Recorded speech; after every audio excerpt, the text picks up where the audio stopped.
All right, Mr. Jason, sir. The floor is all yours. Please go ahead and shine bright the way you always do, sir. Thank you.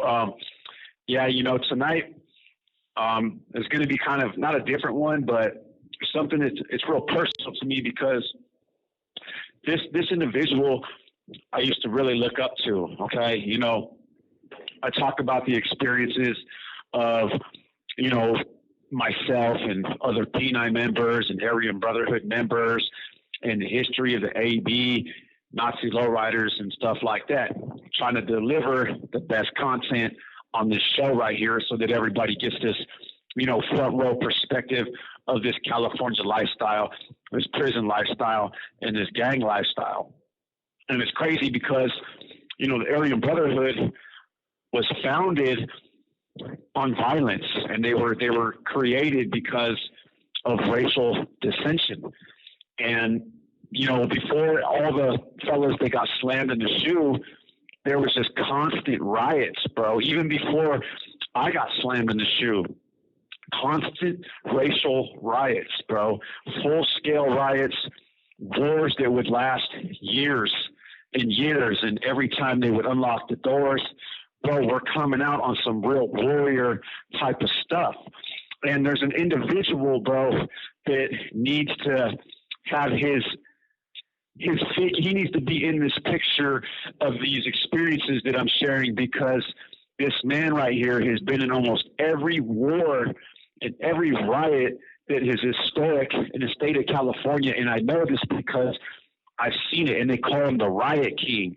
And his name is Floyd Ackerson. Floyd Ackerson has a brother named Thurman Ackerson.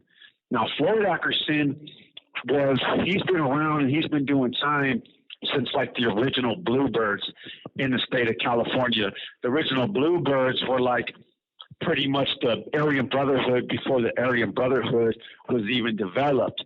So back then, historically, the Bluebirds were actually the first prison gang to be created when all this racial dissension was going on. And, this was back when in California where prison didn't have levels. This was like, you were just all thrown up into the mix together. It didn't matter. There was no level 1, 2, 3, or 4 to segregate. Bro, you could be a dude that's in there for stealing light bulbs, served up with a murderer. That's just the way it was back then. And this person, Floyd, was always loyal to the Aryan Brotherhood.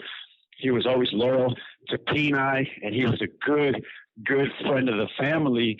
And he actually, back in that full-scale riot that I got into in Calipat, when I shared that experience too, he was the person who said, it's going down right now, and we all followed suit. He didn't even hesitate.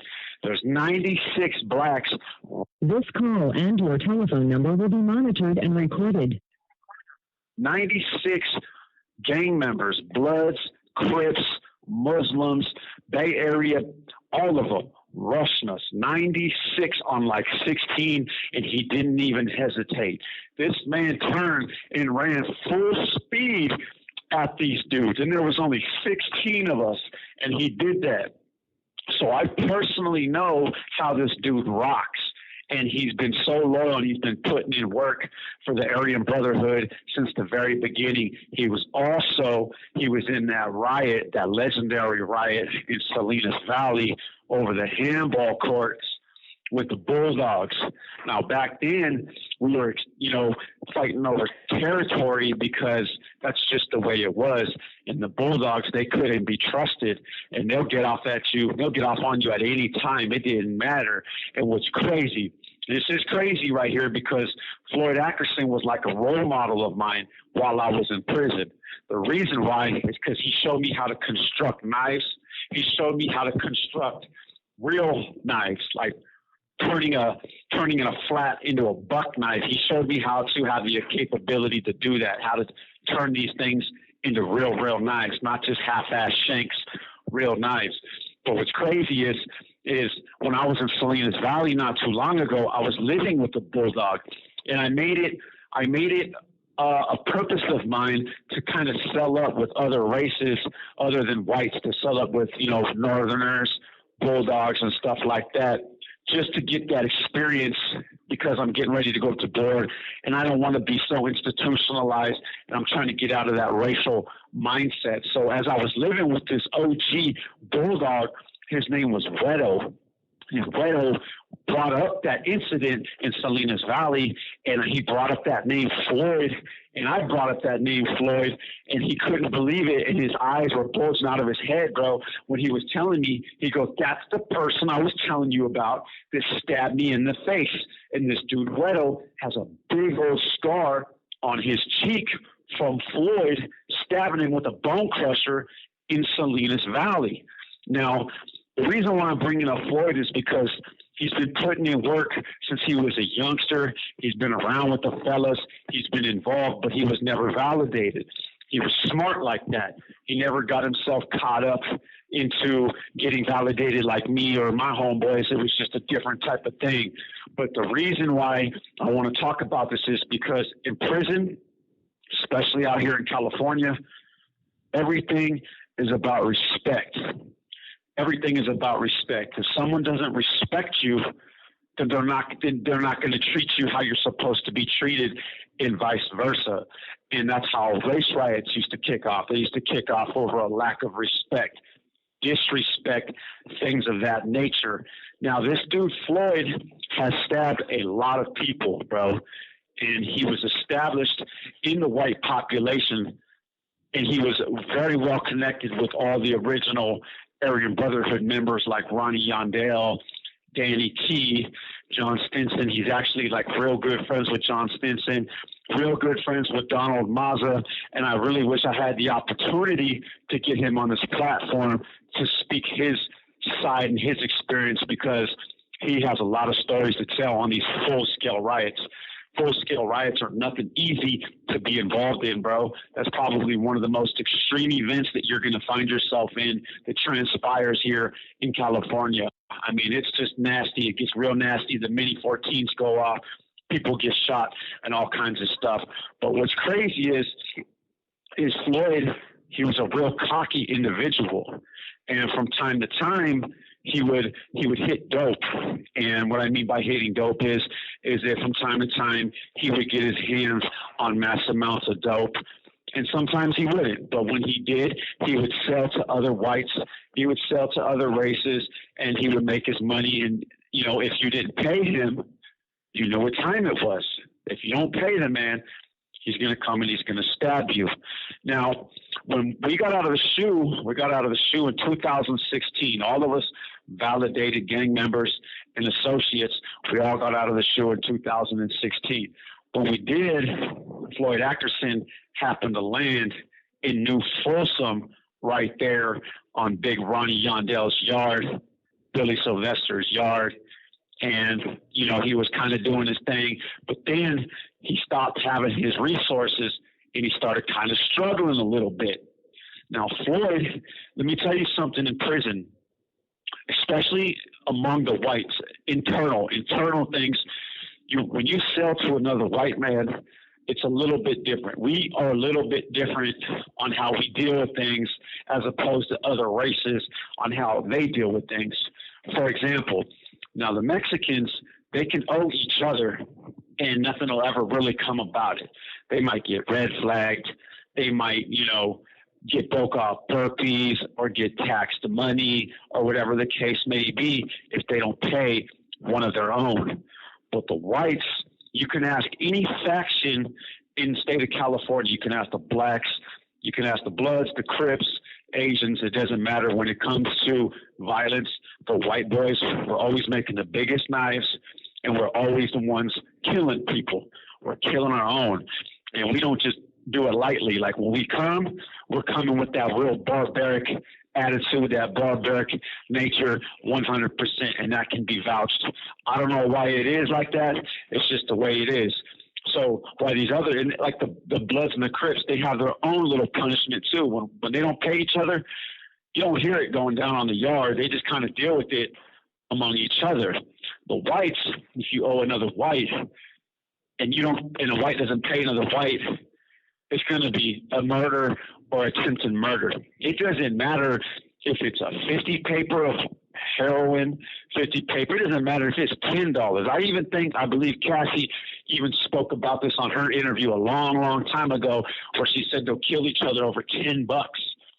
She was right about that. That's crazy that I even thought about that right now, but that's true. A white person in California, if you burn, it doesn't even matter if it's $1. Let's take it all the way there. If it's $1 and you don't pay it, bro, you're likely to get your head chopped off, bro, stabbed in the neck, your throat. This call and your telephone number will be monitored and recorded. So Floyd, right there, he was interacting and he was mingling with these kids, and he ended up picking himself up a habit of heroin, and he got himself strung out on heroin. That happens a lot of times in prison because it's very hard to cope in prison. So drugs make it a little bit easier, but also a little bit worse when you're doing time. And Floyd ended up owing this kid, and he owed this kid $50. He owed this kid $50, and the kid kept approaching him and would ask him, hey, Floyd, what's up, man? Where's my money at? And Floyd would give him an excuse or a reason not to pay him or just prolong the situation. And the kid would come up ever so often. He'd come and ask him again, hey, Floyd, man, what's up with this money, man? What's up with this $50? And Floyd would give him another reason. And this went on for about 4 or 5 months. 4 or 5 months, Floyd was able to give this kid excuse after excuse, and this kid was watching Floyd walk around getting high every day. Walking around getting high every day, and in this world, it's like a big slap in the face. Now, when you're younger in prison, just like myself, you have a real complex, and you have a certain standard you have to hold yourself up to by being a youngster, because you're in a man's world. You're in a world of all these men that will take advantage of you if you give them the opportunity to do so. So this kid, and I'm not going to say his name because this turned out ugly. This turned out very ugly. So when things turn out very ugly, I try not to put the person's name up on there because I'm not trying to incriminate anybody. But so this kid is starting to feel pumped up. And he goes and he talks to Ronnie Yondale, and he goes and talks to Billy Sylvester. At this time, Billy Sylvester was the one that was pretty much, controlling the yard. He was the one that was dealing with all the issues going down in New Folsom on this yard. This yard was considered to be the most deadliest yard in the state of California at this time. The reason being is because who was there? Obviously, the number one Aryan Brotherhood dude that's running everything. And since Baron Mills passed away, this dude, Ronnie Yondale, was the one making all the rules out here in the state of California. So this kid, he goes and he runs it by Billy Sylvester, and he lets him know, hey, man, this dude Floyd over here has been owing me money. He's been ducking and dodging me. He's not paying me, and I'm starting to feel some type of way. So Billy, gives this kid advice, and he lets him know, pick and choose your battles. This dude Floyd is always walking around with a knife. This dude Floyd has been putting it down. You have 60 seconds remaining. So he tells him, Billy Sylvester tells him, he says, look, man, you might want to rethink, reevaluate, and choose your battles wisely in prison about whether it's worth it to go at it with some dude over $50. But it's completely up to you. But he lets them know that this man Floyd is always carrying bone crushers. Everybody knows that. Everybody knows that Floyd Ackerson is going to be carrying big weapons, bro, that are real nasty. Because even like what he taught me when I was younger, bro, you don't want to work harder, you want to work smarter, and you want to have he also has the capabilities, because I've seen it myself, to where if you attack him, he can actually turn it around. He knows techniques to turn it around and put the knife on you. So it's a very, very, very dangerous situation.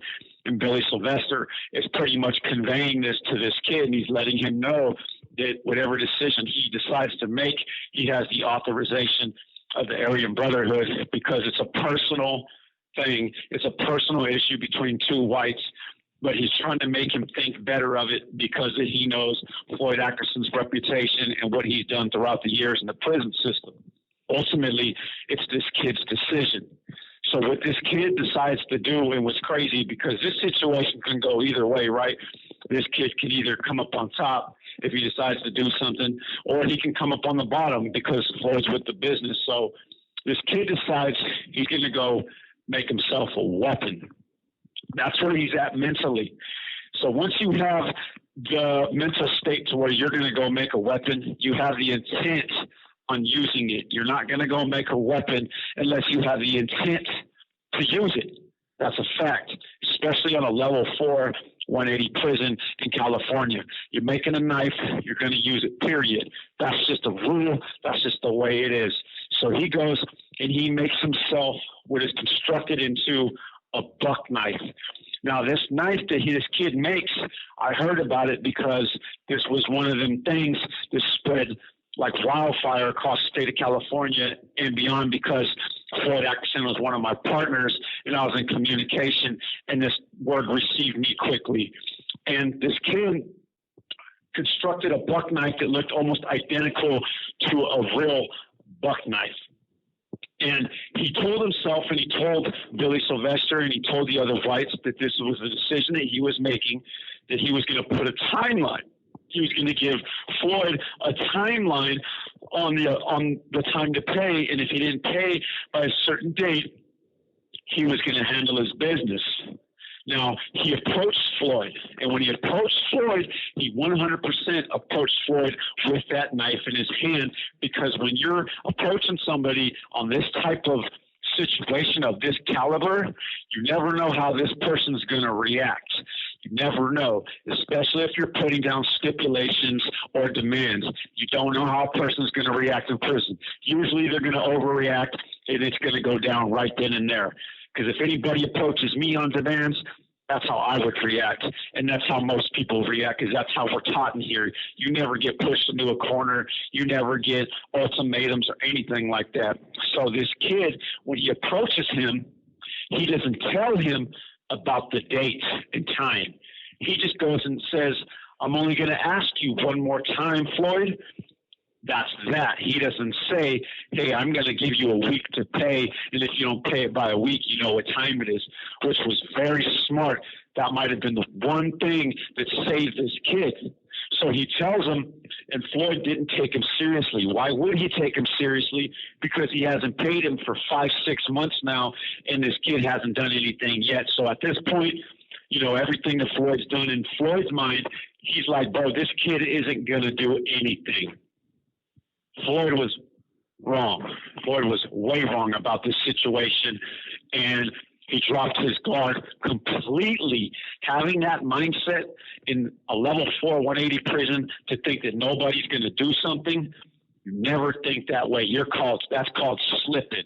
You are slipping, bro. If you are going to actually think that someone's not going to take matters into their own hands and handle business, bro, you are slipping, and that can cost you your life. Me personally, I always anticipate and assume that someone's going to handle their business, bro. I believe that's why I've stayed alive. I believe that's why I have made it through what I've made it through. So about 2 to 3 days, no, it was about 2 to 3 days later, this kid didn't even wait that full week that he put on. He gave himself a week. If Floyd didn't pay by a week, he was going to handle his business. He didn't pay by a week because rumors through the grapevine is that Floyd didn't have the intent to pay him. This call and your telephone number will be monitored and recorded. Floyd was slipping again by going and gossiping. That's another thing you don't do in prison is you don't gossip, because everybody talks to everybody, bro, and it's going to make it to that person. And he was going around, throwing it around that he wasn't even going to pay the kid and that he didn't believe the kid was going to do anything about it. So the kid did not wait a full week. A couple days later, they're in the same building, bro. And let me tell you something. There's a big difference between getting ran up on inside the building and outside the building. You don't want to get stabbed inside the building. Inside the building, bro, the tower's not usually paying much attention. Not only that, they don't really fire the Mini 14s in the section. They're just going to fire tear gas. They're going to fire spray. Outside, they will shoot the Mini 14 and save your ass. But inside the building, they're authorized not to unless one of their officers is in trouble and they have to do it, then they'll do it. But if it's an inmate, they're not even tripping. So 3 days later, this kid has this buck knife on him, and he's ready to rock. He's ready to rock. He's got murder on his mind, and he's going to go do what he's got to do. He's got a complex. He's been stewing on this for 6 months, and he is livid. He's so pissed. So it's evening time. And Floyd was a kitchen worker. So when you come back from work, you can't carry a knife on you because you're usually stripped down and you're wanded before you leave the kitchen, which means the kid planned it precisely. So he planned it to where Floyd couldn't even have a weapon on him at the time anyway. So as he was coming in to the section into the building from Chow, the kid makes his move. The kid makes his move, and Floyd had all this kitchen food in his hands. His hands were full when the kid ran up on him and started stabbing him and plunging this buck knife all into his stomach. Floyd, he dropped all of his stuff, and the kid just kept going. He kept going. He kept stabbing him in the sides. He kept stabbing him in the chest. I mean, Floyd was unconscious. This kid stayed on him and blood splattering all over the kid's face. The tower finally seen it. He starts shooting his little blot guns. The kid's not stopping. He's taking spray. He's taking it all the way till the cops show up. Once the cops show up, it's just a bloody scene. It's a bloody scene. Floyd's completely unconscious. He's completely unconscious. The kid, they find the weapon. They secure the situation. They grab the kid. This call and your telephone number will be monitored and recorded. They take him out, and they start panicking because Floyd Ackerson looks like he's dead. And I believe that he might have been dead at that time because he was just not moving. He was unresponsive. So they gurney him out. They get him to a hospital, and he has to have open chest surgery. So they literally open up his chest because the kid was plunging him somewhere in his chest. I don't know exactly how it goes. I don't know exactly because I'm not a doctor, but he had to have open chest surgery in order to save his life. And he barely saved his life. Over $50. And it took Floyd a long time to heal from these situations. From this situation, I mean. And whatever happened and however this kid stabbed him with that buck knife, it tore stuff up internally to where Floyd was pretty much dead, where he pretty much had to have, not pretty much, he had to have open chest surgery. So I don't know the severity of that, but to me, it just sounds like he was pretty much dead and that kid was just tearing Floyd up. But that changed Floyd's life. After that, I'm telling you right now, Floyd would never, ever get caught slipping again. But in this prison world and where we're living, I'm not telling this story to glorify anything. I'm telling this story because it could happen to anybody. Okay, there's a level of respect going on in here. There's barbaric nature going on in here. And this kid was willing to take another life, take someone's life over $50. $50. That's how violent it is in here. So when I'm explaining these situations and I'm telling these stories, I really hope that people understand, because these stories right here that I'm telling are real factual stories that have happened. This went down. You could check it, research it. It doesn't even matter. You'll see what I'm telling you. And I really hope you enjoyed this story, because the next one's going to be even hotter. Thank you for allowing me on this platform. I really appreciate it. Tony.